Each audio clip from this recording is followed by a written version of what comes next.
Assalamualaikum warahmatullahi wabarakatuh. Salam sejahtera dan salam jumpa lagi anak-anak pada materi pembahasan sistem koordinat Kartesius.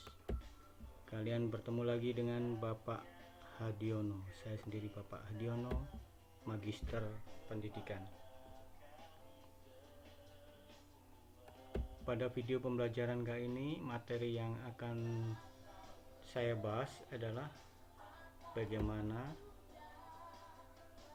kita membahas tentang fungsi atau manfaat koordinat Kartesius. Kemudian yang kedua, bagaimana cara menentukan titik koordinat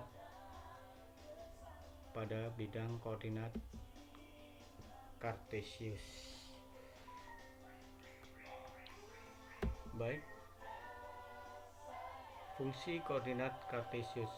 Sebelum saya membahas tentang fungsi koordinat Kartesius, Bapak akan membahas dulu tentang pengertian koordinat Kartesius. Koordinat Kartesius adalah metode penempatan posisi dengan memanfaatkan dua sumbu yang saling tegak lurus satu dengan yang lainnya. Sumbu mendatar atau X disebut absis dan sumbu tegak atau Y disebut ordinat. Sedangkan gabungan antara X dengan Y kita sebut dengan koordinat. Jadi gabungan antara absis dan ordinat kita sebut dengan koordinat.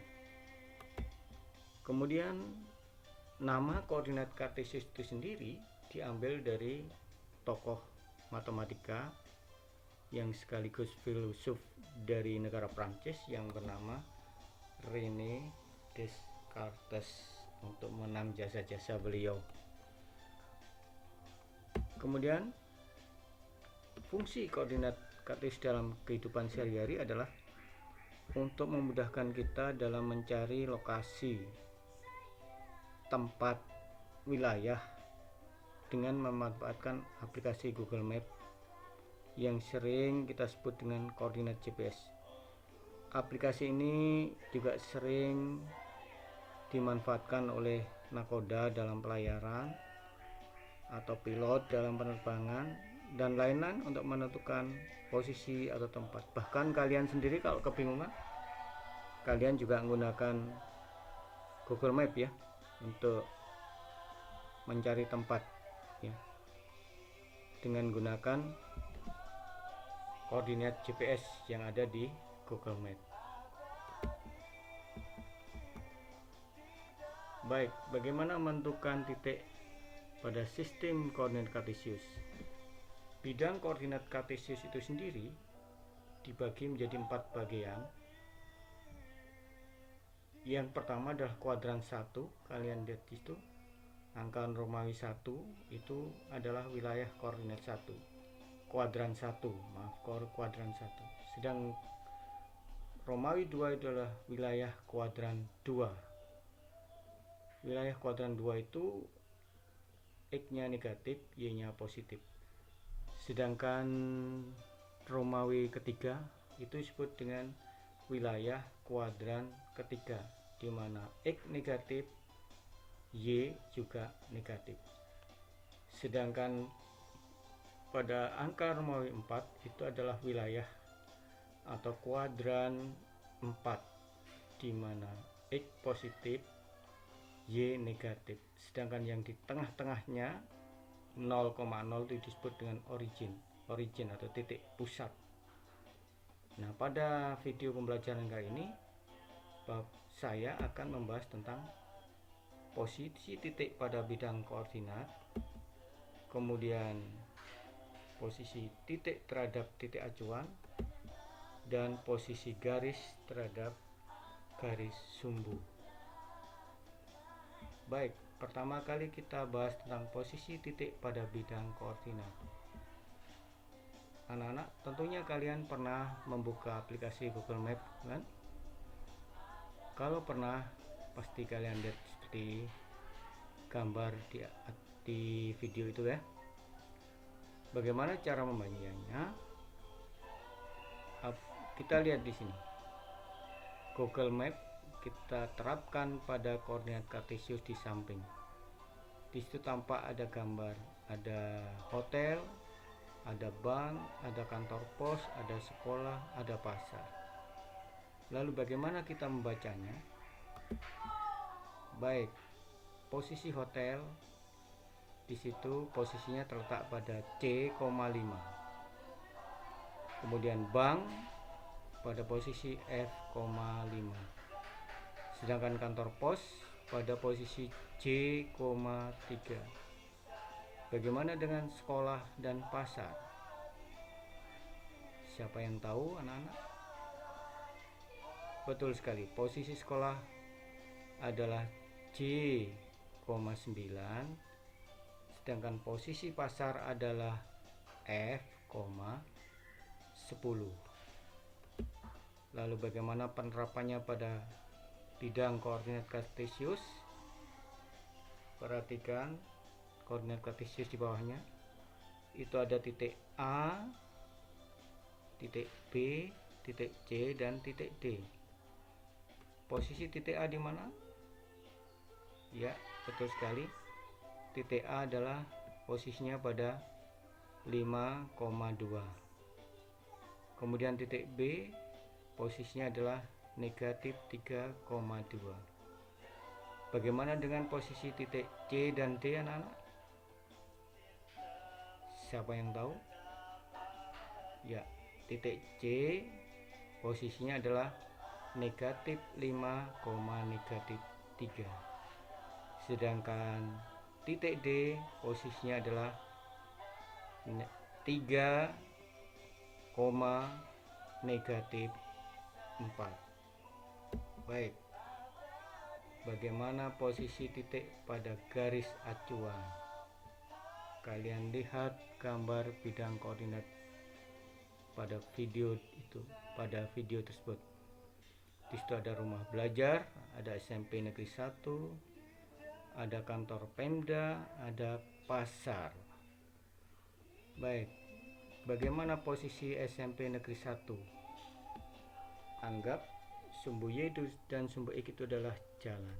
Maka SMP Negeri 1 berjarak 3 satuan dari jalan X dan 5 satuan dari jalan Y. Posisi rumah belajar 6 satuan dari jalan X dan 6 satuan dari jalan Y. Bagaimana dengan posisi pasar? Posisi pasar, ya, 2 satuan dari jalan X dan 4 satuan dari jalan Y. Ada satu yang belum, anak-anak, kantor Pemda. Siapa yang tahu? Baik, kantor Pemda berada pada 5 satuan dari jalan X dan 2 satuan dari jalan Y. Nah, sekarang bagaimana posisi garis terhadap garis sumbu? Ya, kalian lihat pada koordinat tersebut. Itu ada garis K, garis L, garis M, dan garis N. Tampaknya garis K dan garis L sejajar dengan sumbu X. Sedangkan garis M dan garis N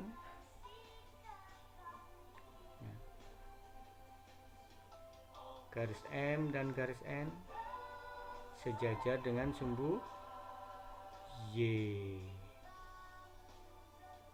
Oke. Garis L tegak lurus dengan sumbu Y. Kamu lihat di situ. Garis L itu mendatarnya, Y tegaknya. Sedangkan garis M dan garis N tegak lurus dengan sumbu atau garis X. Ya, betul sekali. Kita lanjutkan bagaimana posisi garis K dan garis L terhadap sumbu Y. dan sumbu X. Bagaimana nak posisi garis K dan garis L memotong sumbu Y. Maaf, garis K itu memotong sumbu Y dan sumbu X. Betul ya?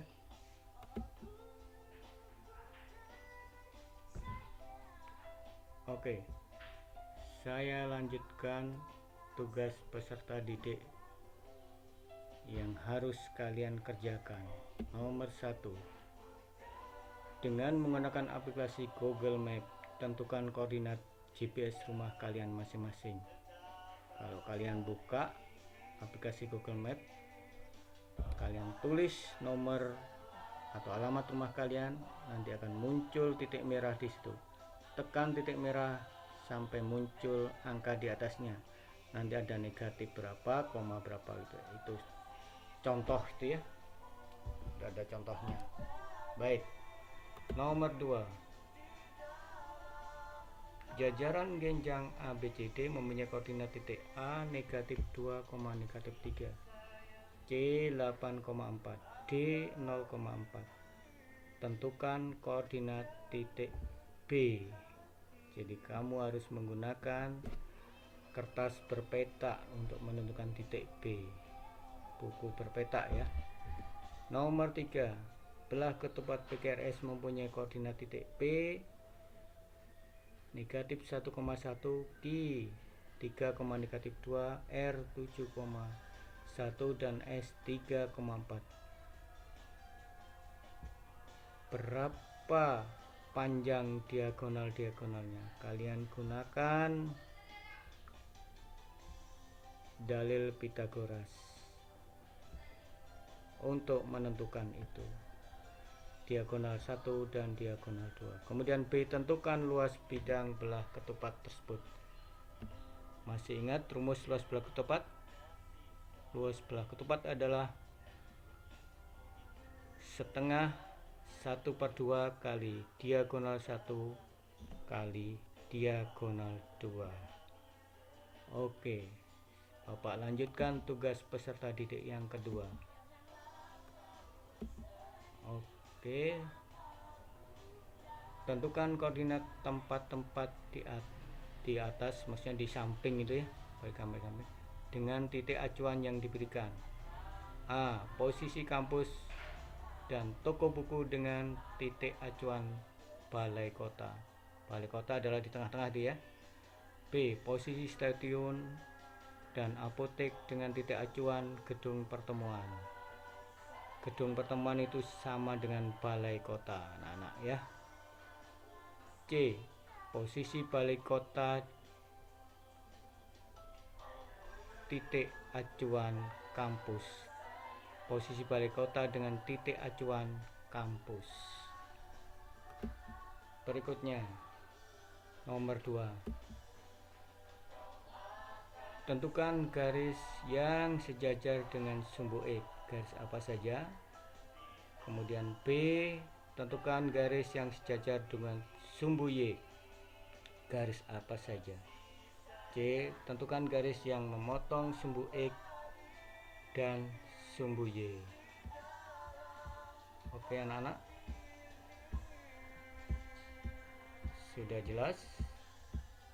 Baik, saya kira cukup sekian dan semoga kalian bisa mengerjakan dan sukses selalu.